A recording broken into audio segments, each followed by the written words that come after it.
Hello everyone. आज से हम क्लास स्टार्ट कर रहे हैं बीएससी बॉटनी फर्स्ट ईयर, जिसका पहला टॉपिक रहेगा वायरस। क्लास स्टार्ट करने के पहले मैं बता दूं, ये मेरा पहला वीडियो है। अगर आप सभी का अच्छा रिस्पांस मिला तो मैं आगे और वीडियो बनाऊंगा, सारे टॉपिक्स कवर करूंगा एवं नोट्स भी उपलब्ध करवाऊंगा। तो प्लीज़ लाइक एंड शेयर करें। अगर वीडियो पसंद आए तो मैं अपने नोट्स की क्वालिटी और सुधारूंगा। चलिए हम स्टार्ट करते हैं। पहला टॉपिक वायरस। ठीक है, वायरस क्या होते हैं? सबसे पहले तो ये जानना होगा, वायरस जो होते हैं ना तो वो जीवित होते हैं ना मृत होते हैं। मृत इसलिए नहीं होते हैं क्योंकि इनमें डीएनए पाया जाता है, कुछ में आरएनए पाया जाता है, इनमें प्रोटीन की संरचना पाई जाती है एवं ये दूसरों को अफेक्ट कर सकते हैं। तथा जीवित इसलिए नहीं बोल सकते क्योंकि इनमें सेल नहीं होता है, ये बिना सेल के होते हैं। ठीक है, क्योंकि मेरे बहुत सारे स्टूडेंट्स हिंदी मीडियम से हैं, इसलिए मैं पूरी पूरी कोशिश करूँगा कि हिंदी में ही अपने नोट्स एवं अपने लेक्चर अवेलेबल करूँ। ठीक है, तो आगे हम देखते हैं। वायरस जो होता है, इसे जीवों के वर्गीकरण में उचित स्थान नहीं मिला है क्योंकि इसकी संरचना जो होती है वह अत्यंत सरल एवं अकोशिकीय होती है, क्योंकि ये बिना सेल का होता है एवं जीव की अनुपस्थिति में स्वतंत्र रूप से जीवित नहीं रह सकते हैं। मतलब कि अगर वायरस को सरवाइव करना है तो वो उसे किसी भी जीवित सेल की ज़रूरत पड़ेगी, बिना किसी जीवित सेल पर डिपेंड हुए बिना ये सरवाइव नहीं कर पाते हैं। वायरस जो होते हैं वो लैटिन शब्द है जिसका अर्थ होता है विकृत विष, मॉर्बिड पॉइजन, मतलब जिससे संक्रमण फैलता है, जो संक्रमण करता है। ठीक है, वायरस जो होती है ये अत्यंत छोटी एवं अति सूक्ष्मदर्शी संरचनाएं होती हैं। इन्हें केवल इलेक्ट्रॉन सूक्ष्मदर्शी से ही देखा जा सकता है। आप लोग ने देखा होगा लैब में प्रैक्टिकल के समय सिंपल माइक्रोस्कोप, कंपाउंड माइक्रोस्कोप। तो वायरस जो होते हैं ये सिंपल और कंपाउंड माइक्रोस्कोप से नहीं देखा जा सकता। इनके लिए स्पेशल माइक्रोस्कोप की ज़रूरत पड़ती है जिसे हम बोलते हैं इलेक्ट्रॉन सूक्ष्मदर्शी। विज्ञान की वह शाखा जिससे वायरस का अध्ययन किया जाता है उसे वायरोलॉजी बोलते हैं एवं वह वैज्ञानिक जो इसका अध्ययन करते हैं वायरस का उसे वायरोलॉजिस्ट कहा जाता है। ठीक है, तो ये आप लोग याद रखेंगे, ये ऑब्जेक्टिव क्वेश्चन में कई बार पूछा जाता है। विज्ञान की वह शाखा एवं वैज्ञानिक जो वायरस से जुड़े होते हैं। ठीक है, विषाणु जो होते हैं वो पौधे, जंतु और मनुष्य सभी को संक्रमित करते हैं एवं छूत रोग उत्पन्न करते हैं। जैसा कि आज अभी अब जो समय चल रहा है आप सभी देख ही रहे हैं, कोरोना वायरस। ये क्या है? एक वायरस ही है जो एक व्यक्ति से दूसरे व्यक्ति में बहुत तेज़ी से फैल रहा है। ठीक है, अब थोड़ा सा अगर हम देखें कि इसकी खोज किसने की, तो सबसे पहले जो रूसी वैज्ञानिक थे डी इवानोविस्की, इन्होंने सबसे पहले वायरस की खोज की है, विषाणु रोग की खोज की है। इन्होंने बताया कि तंबाकू के संक्रमित पौधे से तैयार घोल जो होते हैं उससे बैक्टीरियल फिल्टर जो होता है वो जीवाणुरहित कर देने में जो स्वस्थ रोगी होते हैं उन्हें टोबैको मोज़ेक वायरस के लक्षण उत्पन्न हो जाते हैं। ऐसे ही और भी साइंटिस्ट आए हैं, उन्होंने भी अलग अलग प्रकार से वायरस की पुष्टि की है। अब हम देखते हैं नेचर ऑफ वायरस, मतलब कि वायरस की प्रकृति, मतलब वो होता कैसा है और उसका बायोलॉजिकल स्टेटस, है ना, कि वायरस जो होते हैं उनका जैविक स्थान क्या होता है, वो कहाँ पाए जा सकते हैं। ठीक है, तो वायरस की प्रकृति शुरू से ही विवादग्रस्त रही है। जैसे कि मैंने बताया, ना तो ये जीवित में आते हैं ना ही मृत में आते हैं, इसलिए ऑलरेडी इनकी स्थिति जो है वो विवादग्रस्त रही है। इनकी प्रकृति जो होती है वो माइकोप्लाज्मा सिद्धांत, जीवाणुवज सिद्धांत, ऑक्सीकारक एंजाइम सिद्धांत, विषाणु सिद्धांत आदि में मत रखे गए हैं, लेकिन जो सबसे प्रचलित मत रखे गए हैं वो हम थोड़ा सा देख लेते हैं, है ना। वायरस जो होती हैं वो कणिकामय संरचनाएं हैं जिन्हें साधारण सूक्ष्मदर्शी से नहीं देखा जा सकता है, ये हम डिस्कस कर चुके हैं। अधिकांश विषाणु जो होते हैं बैक्टीरियल फिल्टर द्वारा पृथक नहीं किए जा सकते, मतलब विषाणु इतने छोटे होते हैं कि जो फिल्टर हम बैक्टीरिया के लिए यूज़ करते हैं, बैक्टीरिया को अलग करने के लिए यूज़ करते हैं, वो भी काम नहीं आते हैं। ठीक है ना, इतने छोटे होते हैं। विषाणुओं का जो कल्चर होता है वो कृत्रिम माध्यम में नहीं किया जाता, ये सबसे बड़ी बात है। जो जीवाणु होते हैं, बैक्टीरिया होते हैं, ये उनसे भी छोटे होते हैं तथा बैक्टीरिया जो होते हैं इनमें सेल होते हैं, लेकिन जो विषाणु होते हैं इनमें सेल नहीं होते हैं, इसलिए इनको कृत्रिम माध्यम में भी हम संवर्धन नहीं कर सकते। कृत्रिम माध्यम मतलब कि जो मीडिया होते हैं, अगार अगार होते हैं, जिनको हम लेबोरेटरी में उगाने बोलते हैं, है ना, तो हम इनको लेबोरेटरी में उगा नहीं सकते हैं। ठीक है। इसके बाद विषाणु अपने विशिष्ट परपोषी में लाक्षणिक लक्षण उत्पन्न करते हैं, ठीक है। मतलब कि विषाणु जिस जिस भी परपोषी मतलब कि जिससे विषाणुओं को पोषण मिल रहा है, मतलब जैसे अगर हम इंसान हैं, हमारे अंदर विषाणु आ गए हैं तो हम परपोषी कहलाएंगे और हमसे विषाणुओं को क्या मिलेगा, पोषण मिलेगा। तो ये हमारे अंदर कुछ विशेष लक्षण उत्पन्न करेंगे जिसे हम जान सकते हैं कि हमारे अंदर कौन सा वायरस है। जैसे कि अगर कोरोना वायरस का देखें तो वो हमारे फेफड़ों को वीक करते हैं, ठीक है ना, फेफड़ों में संक्रमण करते हैं, गले में संक्रमण करते हैं, है ना। ऐसे अलग अलग वायरस होते हैं जो हमारे, जैसे कुछ वायरस होते हैं जो हमारे नर्वस सिस्टम को इफेक्ट करते हैं, ठीक है। तो ये अपने लिए विशेष लक्षण भी देते हैं। फिर होता है नेक्स्ट, ये ताप और आर्द्रता के प्रति अनुक्रिया प्रकट करते हैं, ठीक है ना। मतलब कि ये टेम्परेचर और ह्यूमिडिटी जो होती है उसके प्रति अनुक्रिया प्रकट करते हैं। मतलब कि जितना हाई टेम्परेचर होगा तो कई वायरस ऐसे होते हैं कि हाई टेम्परेचर में सर्वाइव नहीं कर पाते हैं, कई वायरस ऐसे होते हैं कि लो टेम्परेचर में सर्वाइव नहीं कर पाते हैं। तो ये टेम्परेचर डिपेंड भी होते हैं अलग अलग टेम्परेचर के अनुसार। लेकिन अभी भी वैज्ञानिक इस गुत्थी को नहीं सुलझा पाए हैं कि विषाणु को लिविंग में माना जाए या निर्जीव में माना जाए, क्योंकि इनमें दोनों ही लक्षण उपस्थित होते हैं। अब हम देखेंगे विषाणुओं के सजीव लक्षण, मतलब कि इनकी लिविंग कैरेक्टरिस्टिक। देखिए दोनों प्रकार के होते हैं, ये सजीव और निर्जीव, इसलिए अभी तक एक मत नहीं हो पाए हैं कि इन्हें किसके अंतर्गत कैरेक्टराइज किया जाए। इसलिए हम इनके दोनों लक्षण देखेंगे कि हम इन्हें सजीव कैसे मान सकते हैं। तो सजीव इसलिए मान सकते हैं क्योंकि इनका एक निश्चित रूप और एक निश्चित आकार होता है ना। फिर ये जीवित कोशिकाओं में गुणन भी करते हैं, मतलब अगर हमारे अंदर सेल के अंदर अगर हमारे सेल को इन्फेक्ट करते हैं वायरस, तो ये हमारे अंदर रेप्लिकेट भी करते हैं, हमारे सेल्स के अंदर इतनी सारी कॉपीज बनाते हैं और सेल को बर्स्ट कर देते हैं, सेल का पूरा न्यूट्रिशन ले लेते हैं और उसके बाद बर्स्ट होने के बाद ये ज़्यादा क्वांटिटी में हमारी बॉडी में फैलते हैं, ठीक है। तीसरा ये होता है कि इनमें आनुवांशिक पदार्थ होते हैं, डीएनए या आरएनए। किसी भी वायरस में दोनों चीज़ें एक साथ नहीं पाई जाएगी, ये याद रखें, या तो डीएनए पाया जाएगा या आरएनए पाया जाएगा। फिर चौथी बात, इनमें म्यूटेशन होता है, मतलब उत्परिवर्तन। अभी आप लोग देख रहे होंगे जो कोरोना वायरस की नई नई स्टडीज़ आ रही है, कई बार बोला जाता है इसके नए म्यूटेंट्स आ गए हैं, नए स्ट्रेन आ गए हैं। तो ये क्या होते हैं, मतलब कि ये नए नए लक्षण, नए नए टेम्परेचर और नई जगह जाकर उस अनुसार अपने आप को ढालते हैं और नए लक्षण प्रकट करते हैं, ठीक है ना। तो ये मतलब कंडीशंस के अनुसार अपने आप को म्यूटेट करते हैं, इनकी कैरेक्टरिस्टिक्स चेंज होते जाती हैं। फिर होते हैं अनिवार्य परजीवी की भांति कार्य करते हैं, मतलब ऑब्लिगेट पैरासाइट, मतलब कि ये सिर्फ और सिर्फ दूसरों पर ही डिपेंड होते हैं, खुद पर डिपेंड नहीं होते हैं। तो ये सब इनकी जो थी सजीव कैरेक्टरिस्टिक थी, है ना, सजीव लक्षण थे, लिविंग कैरेक्टरिस्टिक्स। अब अगर हम आते हैं इसकी नॉन लिविंग कैरेक्टरिस्टिक पे, है ना, निर्जीव लक्षण पर आते हैं, तो इनका क्रिस्टलीकरण किया जा सकता है तथा साधारण रसायन की तरह प्रयोग किया जाता है। मतलब कि हम इनको क्रिस्टलाइज कर सकते हैं और किसी केमिकल की तरह प्रयोग कर सकते हैं। मतलब अगर ढेर सारी मात्रा में अगर वायरस होते हैं तो हम उनको पर्टिकुलर प्रोसेस से क्रिस्टलाइज कर सकते हैं और किसी भी रसायन की तरह इनका प्रयोग किया जा सकता है। दूसरा, इनमें श्वसन नहीं होता है, इसलिए इसको हम लोग निर्जीव बोलते हैं। इनमें रेस्पिरेशन नहीं होता है, ठीक है, ये सांस नहीं लेते हैं।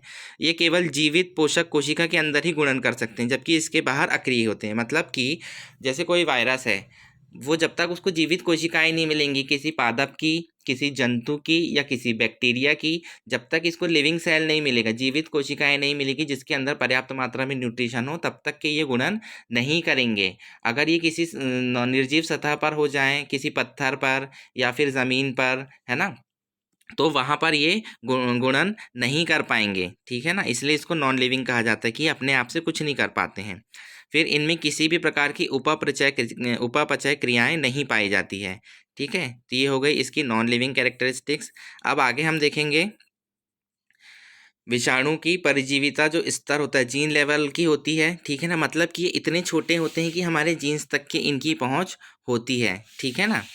फिर इसके बाद हम देखेंगे विषाणुओं की संरचना, इनका स्ट्रक्चर देखेंगे, ठीक है। तो विषाणु की आकृति दंडाकार होती है, मतलब लंबे, गोलाकार होती है, मतलब गोल या राउंड, है ना, वर्गाकार होती है, मतलब स्क्वायर शेप भी हो सकते हैं, ईटाकार हो सकती है, मतलब कि रेक्टेंगुलर शेप भी हो सकती हैं ईंट के आकार की, और कुंडलित भी होते हैं। कुंडलित मतलब कि कैसे, गोल गोल, स्पाइरल, ठीक है ना, और टेडपोल भी होते हैं, ठीक है ना। तो ये इसके कुछ आकार और एवं आकृति के टाइप्स हैं। कुछ विषाणु जो होते हैं वो सिर्फ धागे नुमा होते हैं, छोटे छोटे धागे के जैसे होते हैं। विषाणु के साइज की अगर हम बात करें तो साइज में भी इसका बहुत डिफरेंस पाया जाता है। जो सबसे छोटे विषाणु होते हैं, सबसे छोटे, वो लगभग 10 माइक्रॉन्स मतलब 10 माइक्रोमीटर के लगभग के भी होते हैं, और जो बड़े होते हैं वो 350 माइक्रोमीटर तक के भी होते हैं। इसलिए विषाणुओं को दो भागों में बांटा गया है, क्योंकि ये दो भागों से मिलकर बने होते हैं मुख्यतः, है ना। सबसे पहले तो इसमें पहला सबसे मेन इंग्रेडिएंट होता है न्यूक्लिक एसिड और दूसरा होता है प्रोटीन। न्यूक्लिक एसिड क्या होते हैं? डीएनए एवं आरएनए, ये सब आप सभी को पता होगा, ठीक है ना। ये हमारे हेरिडिटी लेकर चलते हैं, है ना, हेरिडिटी मटेरियल कहलाते हैं। और तो ये जो न्यूक्लिक एसिड होते हैं, डीएनए या आरएनए, दोनों में से कोई एक ही पाया जाएगा वायरस में, ठीक है। और ये जो होते हैं विषाणु के केंद्रीय भाग में होगा, मतलब बीच वाले भाग में होगा, जैसे कि मैं आपको बता दूं, ठीक है। अब इसके बाद जो वायरस होते हैं उसका दूसरा भाग होता है प्रोटीन। प्रोटीन का बना होता है। तो प्रोटीन कहाँ रहता है? न्यूक्लिक अम्ल जहाँ रहते हैं केंद्र में रहेंगे। उसके बाद उसके चारों ओर से घिरा हुआ वाला भाग कौन बनाएगा? प्रोटीन बनाता है। यह असंक्रामक होता है तथा इसे प्रोटीन आवरण या कैप्सिड कहते हैं, ठीक है। जो प्रोटीन वाला भाग रहता है ये असंक्रामक होता है, इससे संक्रमण नहीं फैलता है। इसके अंदर वाला जो भाग रहता है उससे संक्रमण फैलता है। यह अनेक समान रूप से उप इकाइयों का बना होता है। इन उप इकाइयों को कैप्सोमियर कहते हैं। जैसे अगर आप ये डायग्राम में देख रहे हैं तो इसमें जो बीच वाला भाग है इसको हम बोलते हैं केंद्रीय भाग, ठीक है ना, सेंट्रल पोजीशन, जिसको जेनेटिक मटेरियल डीएनए और आरएनए बोलेंगे। आप लोग यहाँ देख सकते हैं डायग्राम में, अगर आप देख पा रहे हैं। उसके बाद जो बीच वाला भाग रहता है इसको बोलते हैं कैप्सोमियर्स, है ना। जो उप इकाइयाँ, जो छोटी छोटी जो इकाइयाँ दिख रही हैं आपको लंबी लंबी, है ना, और इन पूरी इकाइयों को इकट्ठा मिलाकर हम लोग क्या बोलते हैं? कैप्सिड बोलते हैं। और इसके ऊपर एक एनवलप होता है जो किसी वायरस में होता है, किसी वायरस में नहीं होता है, ठीक है। और बीच में कोर रीजन होता है, ठीक है। तो ये दो भाग हो गए हैं। अब अगर हम विषाणुओं के टाइप पर जाएं तो विषाणुओं के 3 टाइप से होते हैं। देखिए 3 टाइप से कैसे? मैंने आपको बताया 3 चीज़ें होती हैं जीवित। पहले क्या होती है? पादप की कैटेगरी में आती है ना, जो फोटोसिंथेसिस करते हैं। दूसरी एनिमल की कैटेगरी में आते हैं, जिसमें हम भी आते हैं, है ना। और तीसरी होती है जीवाणु या फिर बैक्टीरिया या बैक्टीरियोफेजेस, ठीक है ना। तो ये 3 चीज़ें होती है। तो पहले प्रकार के कहाँ होते हैं? ये विषाणु पौधों पर आक्रमण करते हैं और इनमें आनुवांशिक पदार्थ आरएनए होता है। जैसे कि मैंने आप लोगों को बताया था कि या तो डीएनए होगा वायरस में या आरएनए होगा। तो जिनमें आरएनए होता है वो कौन से होते हैं? जो पादपों को संक्रमण करते हैं, ठीक है। उसके बाद दूसरे होते हैं जंतु विषाणु, ठीक है ना। तो ये कौन से होते हैं? इनमें डीएनए पाया जाता है, ठीक है ना। ये हम ह्यूमंस में, एनिमल्स में, जितने भी लिविंग ऑर्गेनिजम्स हैं इनके अंदर संक्रमण करते हैं, ठीक है ना। और इनमें बहुत सारी अलग अलग कैरेक्टरिस्टिक्स पाई जाती है। तीसरे होते हैं बैक्टीरियोफेज, मतलब जीवाणुभोजी, मतलब जो बैक्टीरिया को खाते हैं, या बैक्टीरियल वायरस भी बोलते हैं। ये जीवाणुओं पर आक्रमण करते हैं और इनमें भी आनुवांशिक पदार्थ डीएनए होता है। मतलब कि अगर हम तीनों में अगर कंपेरिजन करें तो सिर्फ प्लांट्स जो होते हैं, पादप जो होते हैं, सिर्फ इनमें आरएनए होता है और बाकी सब में डीएनए होते हैं, ठीक है। अब अगर हम इसके वर्गीकरण की बात करें और नॉमेनक्लेचर की बात करें, मतलब विषाणुओं का वर्गीकरण तथा नामकरण। वर्गीकरण मतलब कि इनको कैसे हम लिंग ने अलग अलग भागों में रखा है, और नॉमेनक्लेचर मतलब इनके नाम कैसे रखे जाते हैं। तो विषाणुओं को वर्गीकृत करने के लिए समय समय पर विभिन्न पद्धतियां दी गई हैं, लेकिन मुख्य रूप से उनके पोषक, होस्ट के आधार पर दी गई हैं, ठीक है ना। मतलब जिनको ये अटैक करते हैं, जिनसे ये पोषण प्राप्त करते हैं, उसके आधार पर दी गई है, ठीक है। तो पहला जो वर्गीकरण है, इसके लिए जो होता है international committee for virus nomenclature भी बनाई गई है, इसके द्वारा भी स्वीकृत किया जाता है इसको। और इसमें पाए जाने वाले न्यूक्लिक एसिड जो होते हैं, है ना, डीएनए अथवा आरएनए, इसके आधार पर भी इसका वर्गीकरण किया जाता है। अब सभी विषाणुओं के वर्ग में एक फाइलम होता है, वायरा में रखा गया है, जिसे डीएनए और आरएनए की उपस्थिति के आधार पर दो उप सब फाइलम में बांट दिया जाता है, दो उपसंघों में बांट दिया जाता है, जैसे डीऑक्सीवीरा और राइबोवीरा, ठीक है ना। तो जो डीऑक्सीवीरा होती है वो जिसमें डीएनए होता है, और राइबोवीरा कौन सी होती है? जिसमें आरएनए होता है। ऐसे 2 टाइप से इसको भागा गया है। और इसकी जो सिमिट्री जो होती है, मतलब कि बाहरी आवरण जैसा कि ये दिखता है, जो इसका स्ट्रक्चर होता है, उसके आधार पर भी इनको अलग अलग भागों में बांटा गया है। जैसे डीऑक्सीवीरा को 3 भागों में और राइबोवीरा को 2 भागों में बांटा गया। इसके बाद इनमें वर्ग होते हैं, क्लास होती है ना। और जो इसके एनवलप होता है उसके आधार पर इसके ऑर्डर्स को, मतलब इसके कुल मिलाकर सारे जो स्ट्रक्चर होता है, सारी जो कैरेक्टरिस्टिक्स होती है और जिस पे ये डिपेंड करता है और इसमें जो न्यूक्लिक एसिड होता है, इन सब के आधार पर इनको क्लास, फाइलम, सब फाइलम, है ना, एनवलप, ऑर्डर, फैमिली, इन सब में बांटा गया है। और रही बात नाम रखने की, तो नाम कैसे रखते हैं ये भी हम देखते हैं। इनका नॉमेनक्लेचर, विषाणुओं द्वारा द्विनाम पद्धति के अनुसार नामकरण करना कठिन है, इसलिए विषाणु के नामकरण की अंतरराष्ट्रीय संस्था जो है ना, जैसे जो हमने अभी देखा था, उसने एक नई पद्धति प्रस्तुत की है जिसमें 2 भाग होते हैं। पहले भाग में विषाणु का सामान्य नाम प्रदर्शित किया जाता है और दूसरे भाग में विषाणु की कोडित सूचना रहती है, मतलब कि उससे रिलेटेड जानकारी रहती है। द्वितीय भाग को क्रिप्टोग्राम भी कहते हैं, ठीक है ना। तो अगर हम देखें, इनमें 4 जोड़े होते हैं। पहला जोड़ा जो रहता है वो न्यूक्लिक एसिड, है ना, और उसके स्ट्रेंथ की संख्या को प्रदर्शित करता है। द्वितीय जोड़े में न्यूक्लिक एसिड, मतलब कि 4 टाइप से होते हैं। किसी वायरस का नाम सिर्फ सिंगल रहता है, किसी के वायरस के नाम में 2 नाम से बनाया गया रहता है, किसी में 3 और किसी में 4, ठीक है ना। तो न्यूक्लिक एसिड का जो आणविक भार रहता है इस पे भी डिपेंड करता है। तीसरे टाइप में वायरस की आकृति या उसके जो ऊपर का जो न्यूक्लिक एसिड की जो आकृति रहती है उस पर डिपेंड करता है। और चौथा क्या रहता है, पोषण का प्रकार रहता है, वेक्टर का प्रकार रहता है। जैसे कि जो तंबाकू का मोज़ेक विषाणु है, इसका क्रिप्टोग्राम निम्न प्रकार है, जैसे R125EESA। अब इसको देखें, अगर हम लोग पहला जोड़ा जो है R1, तो उसमें क्या है, R से कि इसमें RNA पाया जाता है और ये सिंगल स्ट्रैंड वाला न्यूक्लिक एसिड है, इसलिए R1। फिर दूसरे में क्या पाया जा रहा है, उसका आणविक भार क्या रहता है 2 और उसकी मात्रा क्या रहती है 5% रहती है ना। तो ये इससे आप लोग देख सकते हैं। तीसरा भाग क्या रहता है, इलोंगेटेड, मतलब कि ये लंबा होता है, ई से इलोंगेटेड है, और इसका जो न्यूक्लिक एसिड होता है वो भी लंबा होता है, ठीक है ना, मतलब इसकी आकृति पे। और चौथा क्या होता है कि ये बीजधारी होते हैं, सीडेड प्लांट्स पे ग्रो करते हैं या नॉन सीडेड में करते हैं, ठीक है ना। तो ये सीडेड में करता है और इसका संचरण, मतलब ये फैलता कैसे है, हवा के द्वारा, तो SA। तो ये आप लोग इससे समझ जाएंगे कि इनका नाम कैसे रखा जाता है। अब अगर हम टोबैको मोज़ेक वायरस की बात करें तो देखो इसकी संरचना कैसी होती है। इसमें ये जो कैप्सोमियर्स लिखा हुआ है, जहाँ देखिए इसके डायग्राम में, तो आप लोग देख पाएंगे ये जो कैप्सोमियर से खूब सारे हैं, है ना। और फिर बीच में देखो RNA पाया गया है ऐसे गोल गोल गोल गोल, ठीक है ना। तो तंबाकू का मोज़ेक वायरस जो होता है TMV जो होता है वो क्षणनुमा होता है या सुईनुमा होता है, जिसके केंद्र में RNA होता है। RNA क्रोर प्रोटीन के एक आवरण द्वारा घिरा रहता है जिसको हम क्या बोलते हैं, कैप्सिड। और छोटी छोटी कैप्सिड की जो इकाइयाँ रहती हैं उनको क्या बोलते हैं हम लोग, कैप्सोमियर्स बोलते हैं, ठीक है ना। अब जो टोबैको मोज़ेक वायरस है, इसका माप अगर हम देखें तो 3000 आर्मस्ट्रॉन्ग से लेकर के 170 आर्मस्ट्रॉन्ग का, इसका मल्टीप्लाई बाय 170 आर्मस्ट्रॉन्ग इसका जो रहेगा वो माप रहेगा। और इसका आणविक भार जो रहेगा वो 40 लाख होता है, ठीक है ना। ये एक जटिल संरचना होती है जो 2 चीज़ों से बनी है, प्रोटीन आवरण जिसको कैप्सोमियर्स बोलते हैं, कैप्सिड बोलते हैं, और जो न्यूक्लिक एसिड होता है वो इसमें कौन सा पाया जाता है, RNA पाया जाता है, ठीक है। प्रोटीन नालिका के मध्य में RNA का एकल स्ट्रैंड का अणु होता है जिसका अणु भार 2.4 लाख होता है, ठीक है।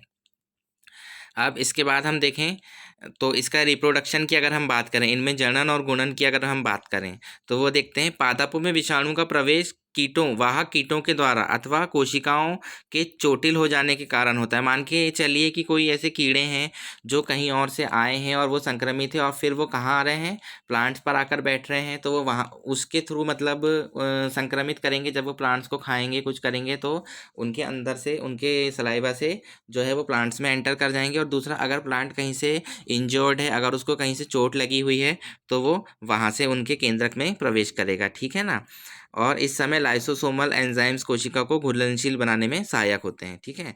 पोषक कोशिका में कोशिका द्रव्य में प्रवेश करने के बाद विषाणु जो होता है, देखिए विषाणु 2 चीज़ों से बना होता है, कैप्सिड और न्यूक्लिक एसिड से। तो जो कैप्सिड होता है, प्रोटीन वाला भाग है, वो अलग हो जाता है, और जो RNA हो जाता है वो स्वतंत्र हो जाता है। और यहाँ से कहानी चालू होती है। जो RNA वाला भाग है वो केंद्रक में प्रवेश करता है, कहाँ, किसी भी कोशिका में जहाँ पर वायरस इन्फेक्ट हुआ है, और उसके बाद वो अपनी अपनी कॉपी बनाने लग जाते हैं, DNA और RNA, और ऐसे खूब सारे वायरस बन जाते हैं। और जब उस पर्टिकुलर सेल का न्यूट्रिशन ख़त्म हो जाता है तो वो खूब सारी कॉपीज़ बन जाती है उसमें वायरस की, और वो उसको सेल को डिस्ट्रॉय कर देता है, फोड़ देता है, और उसके बाद बहुत सारी कॉपीज़ जो है DNA RNA जो वायरस की होती है वो बाहर निकलती है और विभिन्न विभिन्न भागों में प्रविष्ट कर जाते हैं, पौधे के या हमारे ह्यूमंस के, ओके। इसके बाद अगर हम इनके ट्रांसमिशन की बात करें कि इनका संचरण कैसे होता है, तो इनका संचरण जो होता है वो अलग अलग टाइप से होता है। जैसे कि अगर हम देखें पहला, अगर हम सिर्फ अभी हम बॉटनी पढ़ रहे हैं तो हम प्लांट वायरसेस की बात कर रहे हैं, ठीक है ना। तो वो कैसे पहुंचते हैं, प्लांटों में संक्रमण कैसे पहुंचाते हैं। तो पहला देखो, कीटों द्वारा होता है, इंसेक्ट्स द्वारा, ठीक है ना। प्रकृति में विषाणु रोगों के संचरण की यह मुख्य विधि है। संचरण के लिए अधिक, संचरण मतलब क्या होता है, इन्फेक्शन, ट्रांसमिशन मतलब कि एक से दूसरे में कैसे फैलता है ये, ठीक है ना। तो अधिकांश विषाणु कीटों के ऊपर ही निर्भर करते हैं। ऐसे कीट जो विषाणुओं का संचरण करते हैं उनको कारक बोलते हैं, मतलब वेक्टर बोलते हैं। वो कीट क्या कहलाएगा, वेक्टर कहलाता है। तो कुछ होते हैं कृंतक कीट, मतलब कि चीविंग कीट होते हैं, जो खाते समय जब इनको खाएंगे, जब इनके मुख से जो संक्रामक रस रहता है वो पौधों में लग जाता है और फिर वो वायरस जो है पौधों में पहुंच जाते हैं। और दूसरे चूषक कीट होते हैं, है ना। तो ये भोजन प्राप्त करते समय जब वो रस को चूस के अपने शरीर में ले जाते हैं तो उसी के साथ साथ अपने वायरस को पौधों के अंदर भी ट्रांसफ़र कर देते हैं। फिर दूसरा है मिट्टी के द्वारा। अगर किसी मिट्टी में ऑलरेडी वायरस है, कहीं भी कहीं कोई बीमारी है, कुछ है, तो वो कैसे मिट्टी के थ्रू कैसे चले जाएगी, पौधों में चले जाएगी। फिर संपर्क द्वारा कि रोगी पौधे से अगर स्वस्थ पौधे में संपर्क हो गया है या रगड़ गए हैं वो दोनों, ठीक है ना, किसी भी तरीके से फिजिकल अगर उनमें कांटेक्ट हुआ है, या फिर खेतों में काम करने वाले मजदूरों के हाथों से या औजारों से अगर किसी रोगी पौधे को टच किया जाए और उसके बाद स्वस्थ पौधे में अगर टच किया जाए तो उससे भी रोग उत्पन्न हो जाते हैं। फिर सीड्स के द्वारा भी कई बार सीड्स जो होते हैं वो ही रोगग्रस्त हो जाते हैं। खरपतवारों के द्वारा, कई खरपतवार ऐसी होती हैं, है ना, जो ऑलरेडी कैसी होती हैं, कोलेस्ट्रॉल पोषी होती, कोलेट्रल होस्ट होते हैं जिनमें, ठीक है ना। इसके बाद हम देखेंगे कलम द्वारा, ग्राफ्टिंग के द्वारा भी ऐसा हो जाता है। अब इनकी इकोनॉमिक इंपॉर्टेंस क्या होती है, तो देखिए हर चीज़ के दो पहलू होते हैं, पॉजिटिव और नेगेटिव दोनों, है ना। लाभदायक भी होती हैं कुछ गतिविधियाँ और साथ में उनके हानिकारक इफेक्ट्स भी हमको देखने को मिलते हैं। तो वायरस में अगर हम देखें यूजफुल एक्टिविटीज़, तो क्या देखेंगे, विजाणु का उपयोग जैविक नियंत्रण, बायोलॉजिकल कंट्रोल के रूप में होता है, जैसे हानिकारक कीट एवं जीवों के उन्मूलन एवं रोकथाम में किया जा सकता है, ठीक है। और फसलों के लिए हानिकारक सफ़ेद तितली के उन्मूलन के लिए भी किया जा सकता है, ठीक है। फसलों को हानि पहुंचाने वाले खरगोश और खरपतवार जो होते हैं इनको हटाने के लिए भी किया जा सकता है। और इनके जो हानिकारक है, निगेटिव इफेक्ट्स जो हैं, वो भी हम देखेंगे कि जैसे जो पादप जनित रोग रहते हैं, तो उसमें क्या होता है, जैसे कि प्लांट्स में जो होते हैं, जैसे कि फसलों में हो जाएंगे, जैसे कि तंबाकू में क्या होता है, टोबैको मोजाइक रोग होता है। और जो केले के पेड़ों में होता है वो होता है केले का गुच्छित चूड़, है ना, मतलब कि बंची टॉप ऑफ बनाना। फिर ऐसी पपीते में भी होता है लीफ कर्ल ऑफ बना। इसमें क्या होता है कि इसके जो पत्ते होते हैं वो कैसे हो जाते हैं, संकुचित हो जाते हैं, ठीक है ना, करली हो जाते हैं। अब इसके बाद अगर हम एनिमल में देखें तो पशुओं का खुर एवं मुख रोग, मतलब फूट एवं माउथ डिजीज ऑफ कैटल, ठीक है ना। घोड़ों का एंथीसिफेलाइट रोग, है ना, ये अलग अलग टाइप के होते हैं। और मानव में तो आपको पता ही है, बहुत सारे सुने होंगे, जैसे इन्फ्लुएंजा हो गया, येलो फीवर हो गया, पीत ज्वर, खसरा हो गया, मीजल्स, चेचक, है ना, स्मॉल पॉक्स, एड्स हो गया, उसका डेंगू ज्वर, और अभी लेटेस्ट में कोरोना वायरस चल रहा है। और एड्स के बारे में अगर हम देख लें तो क्या होता है, ये भी वायरस के थ्रू होता है, जो कभी ठीक ना होने वाले रोगों का एक सामूहिक नाम है।